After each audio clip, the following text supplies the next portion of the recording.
19শে October মোটামুটি বেলা 12টা সাড়ে 12টা নাগাদ আমরা পৌঁছে গেছিলাম হরিদ্বারে। হরিদ্বারে নেমেই প্রথমেই খোঁজ করছিলাম যে আমাদের আগে থেকে বুকিং করা কালীকমলির আশ্রমটা কোন দিকে হবে।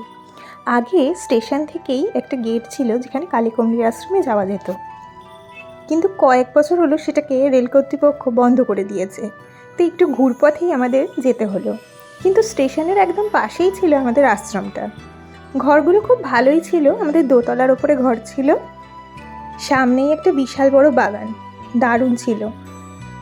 লাগেজ রেখেই আমরা চললাম গঙ্গা স্নানে, কারণ তাড়াতাড়ি না গেলে আমাদের সেই দিনের মতো আর গঙ্গা স্নান হবে না, কারণ পরের দিনই সকালে আমাদের বেরোনো ছিল। তাই আমরা সবাই মিলে যে যার জিনিসপত্র ঠিকঠাক মতো রেখে দিয়ে চলে গেলাম গঙ্গার ঘাটে। গঙ্গার ঘাটে গিয়ে স্নান করলাম। জলটা ভীষণ ঠান্ডা ছিল, মানে অক্টোবরে, তাও বেশ মোটামুটি তখন ওখানে ঠান্ডাই, তাই জন্য খুবই ঠান্ডা লাগছিল। কোনো মতে কাঁপতে কাঁপতে কয়েকটা ডুব দিয়ে আমরা চলে এলাম আবার হোটেল থেকে রেডি হয়ে আমরা চলে গেলাম সেদিনের মতো লাঞ্চ করতে। দাদা বৌদিতেই আমরা লাঞ্চ করেছিলাম সেই দিন। তারপরে দুপুরবেলা একটু রেস্ট নিয়ে বিকালবেলা বেরিয়ে পড়েছিলাম গঙ্গা আরতি দেখবো বলে। তবে সামান্য একটু দেরি হয়ে গেছিলো, গিয়ে শুনলাম গঙ্গা আরতি প্রায় শেষের মুখে, তাই সেদিন আর ভালো করে গঙ্গা আরতি দেখা হলো না।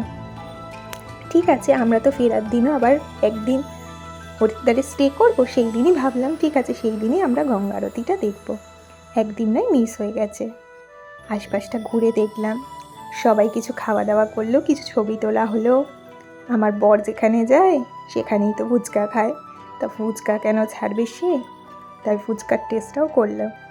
বেশ ভালোই ছিল সব কিছু খাবার দাবার, চারিদিকে প্রচুর দোকানপত্র। চারিদিকটা ঘুরে ছোট ছোট দুটো জলের কন্টেনার কিনলাম, মানে জল নিয়ে যাওয়ার জন্য, কারণ আমরা পরের দিন যে কেদার যাব, মানে কেদারের উদ্দেশ্যে সোনপ্রয়াগ অবধি যাব, তা সেখানে তো আর গঙ্গা জল পাবো না, তাই গঙ্গা জলটা আমরা হরিদ্বার থেকেই নিয়েছিলাম। হয়তো ওপরে গেলে সেখানে জল ছিল, কিন্তু তাও আমরা হরিদ্বারের গঙ্গা জল নিয়ে বাবার কাছে গেছিলাম।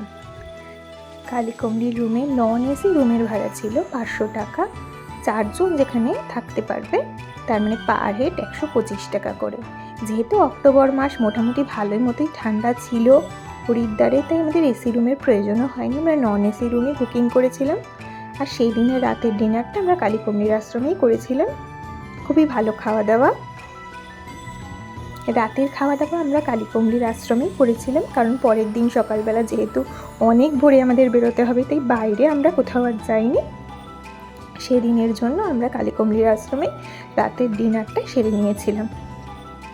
আপনাদের জন্য ডেসক্রিপশন বক্সে দিয়ে দিলাম কলকাতার স্টিফেন হাউসের ফোন নাম্বার, ওখান থেকেই বুকিং হয় কালীকমলির আশ্রম। আপনারাও চাইলে ওখানে ফোন করে জেনে নিতে পারেন যে কবে বুকিং হবে। তবে সেপ্টেম্বর অক্টোবরের বুকিং মোটামুটি জুলাই মাসেই হয়ে যায়। নেক্সট পার্টে আপনাদের সাথে শেয়ার করি হরিদ্বার থেকে আমরা কোথায় কোথায় গেলাম।